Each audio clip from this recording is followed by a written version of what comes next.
ত্রিপুরা রাজ্যের NLFT উগ্রবাদী সংগঠনের সুপ্রিমোকে চাম্পাহাওড় থানার পুলিশ গ্রেপ্তার করে শুক্রবার খোয়াই জেলা আদালতে সোপর্দ করা হলে আদালত 14 দিনের জেল হেফাজতে পাঠায়।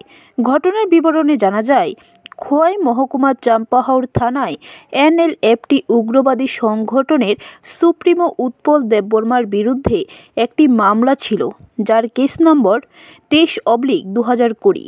এই মামলায় অভিযুক্ত তৎকালীন NLFT উগ্রবাদী সংগঠনের সুপ্রিমো উৎপল দেববর্মা দীর্ঘদিন ধরে পলাতক ছিল।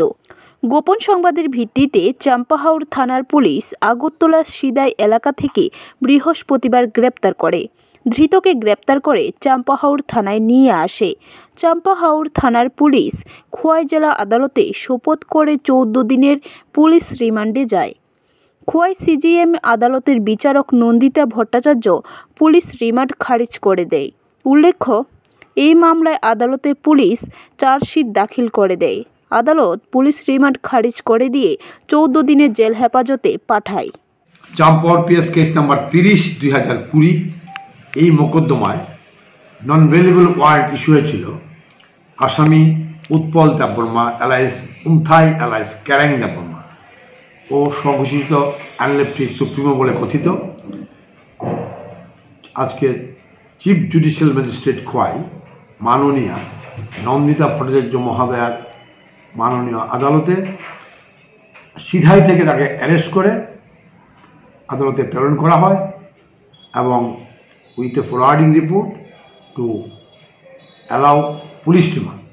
কিন্তু যেহেতু এই মামলা অলরেডি চার্জশিট সাবমিট হয়ে গেছে, সেহেতু লার্নেড কোর্ট পুলিশ রিমান্ড না দিয়ে ওকে জেসিতে পাঠিয়ে দিয়েছে with a prayer to interrogate him in the JC Khowai. অ্যাকশনগুলি ছিল 120B, 121, 121A, 124A, 386 and 506 IPC with the section 10 and 13 ULA Unlawful Activities Act. Bureau report, খবর ত্রিপুরা।